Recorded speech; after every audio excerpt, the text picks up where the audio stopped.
Assalamualaikum warahmatullahi wabarakatuh. Baik Ananda yang soleh dan soleha, masih berjumpa dengan Bunda Riri. Sebelum memulai pelajaran pada hari ini, alangkah baiknya kita melafazkan al-basmalah, Bismillahirrahmanirrahim, dan dilanjutkan doa sebelum belajar. Rabbi zidni ilman warzuqni fahma, amin.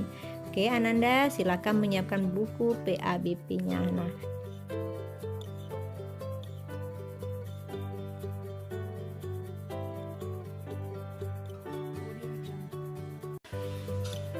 Pada minggu lalu Ananda telah mempelajari mengenai azan, yaitu pengertian azan, hukum azan, syarat azan, lafal azan dan menjawab bagaimana cara menjawabnya, serta doa setelah azan. Baik Ananda, kita masih melanjutkan bab 5 yaitu azan dan iqomah, dan pada hari ini kita akan membahas tentang muazin dan iqomah. Berikut penjelasannya. Mari buka halaman 69 yang B, yaitu muazin. Muazin adalah orang yang mengumandangkan azan, ya.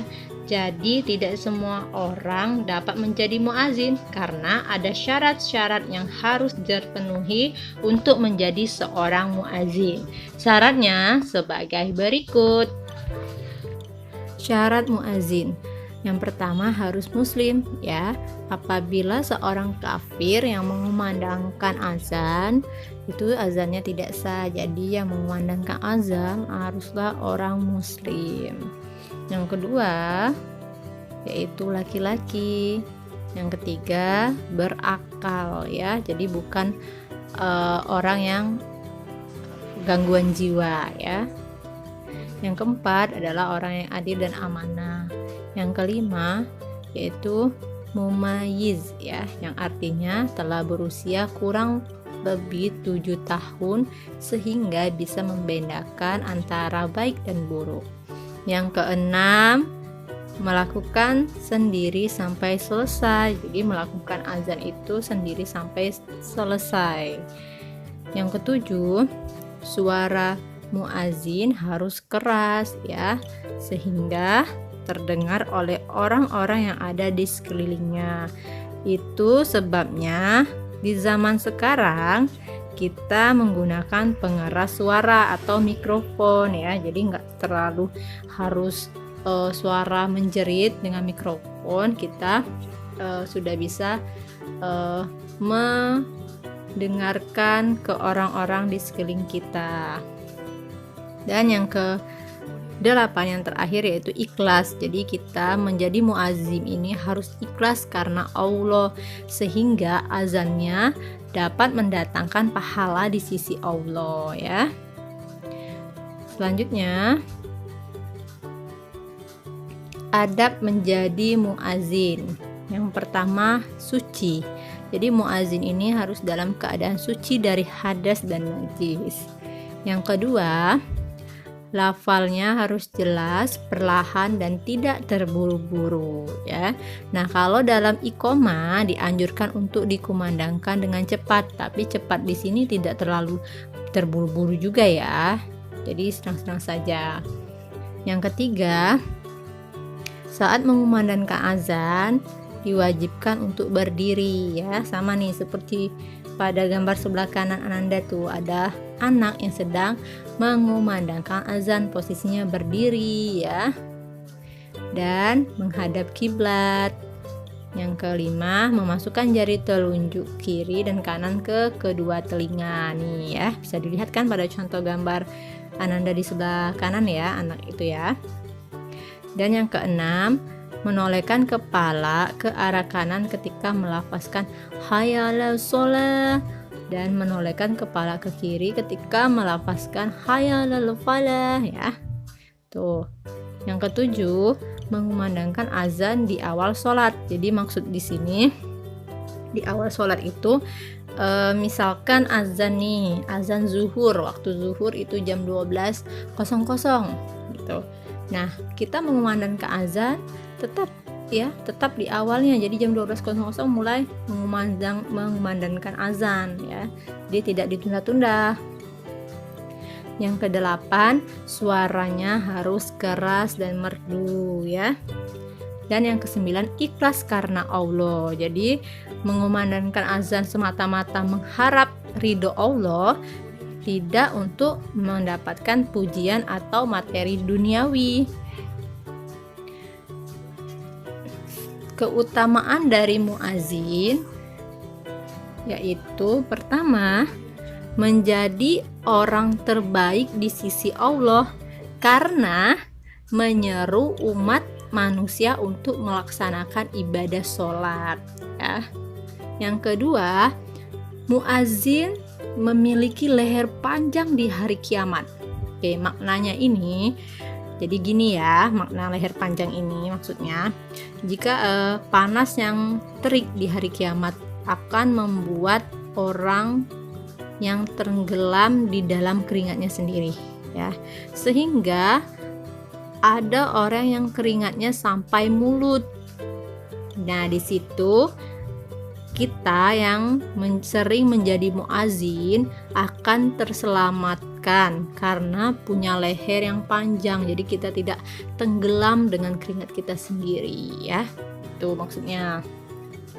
Yang ketiga, setan akan lari dari suara azan. Jadi ketika azan dikumandangkan, setan-setan akan berlarian karena takut akan seruan tersebut. Yang keempat, mendapatkan banyak kebaikan. Yang kelima, orang yang mendengar azan ya, orang yang mendengar azan kita maksudnya ini akan menjadi saksi tentang kebaikan muazin di akhirat. Jadi ketika misalkan Ananda sering azan, ada orang-orang di sekeliling Ananda yang mendengarkan azan itu. Nah, orang-orang yang mendengarkan itu adalah saksi tentang kebaikan kita nanti di akhirat. Begitu maksudnya ya. Yang keenam, dosa muazin akan diampuni oleh Allah Subhanahu wa taala ya. Oke, selanjutnya masih di halaman 70 kita akan membahas tentang iqomah ya. Pengertian dari iqomah dalam bahasa Arab artinya mendirikan. Maksudnya di sini pemberitahuan bahwa sholat telah siap untuk dilaksanakan dan dikumandangkan dengan lafal tertentu. Jadi ketika sudah ada iqomah artinya sholat telah siap untuk kita laksanakan ya Ananda ya. Oke, selanjutnya adalah hukum iqomah. Hukum iqomah ini sama seperti hukum azan, yaitu fardu kifayah. Kewajiban muslim apabila sudah ada yang melakukannya, maka yang lain tidak wajib lagi melakukannya ya. Nah, orang yang lebih utama mengumandangkan iqomah ini adalah orang yang mengumandangkan azan ya. Oke. Selanjutnya ada lafal iqomah. Nah, baik. Di sini Ananda bisa melihat ada lafal iqomah atau bisa juga dilihat di halaman 70 dan 71. Nah, mari disimak ya lafalan dari iqomah ini. Allahu akbar, Allahu akbar. Asyhadu an la ilaha illallah, asyhadu anna Muhammadar Rasulullah. Hayya 'alas salati, hayya 'alal falah. Qad qamatis salatu, qad qamatis salah. Allahu akbar, Allahu akbar. La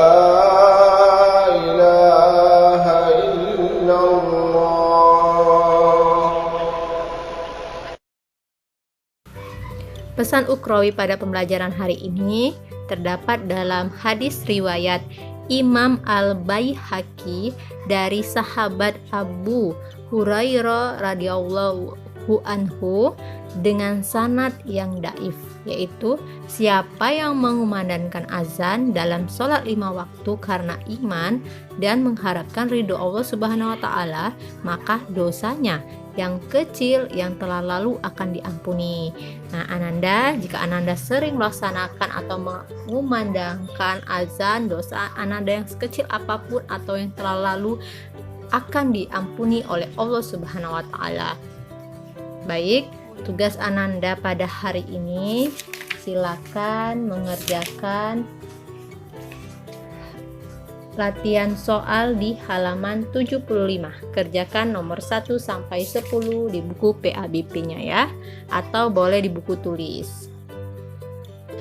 Telah berakhir pembelajaran kita pada hari ini. Marilah bersama-sama kita melapaskan hamdalah. Alhamdulillahirabbil alamin. Akhir kalam. Wassalamualaikum warahmatullahi wabarakatuh.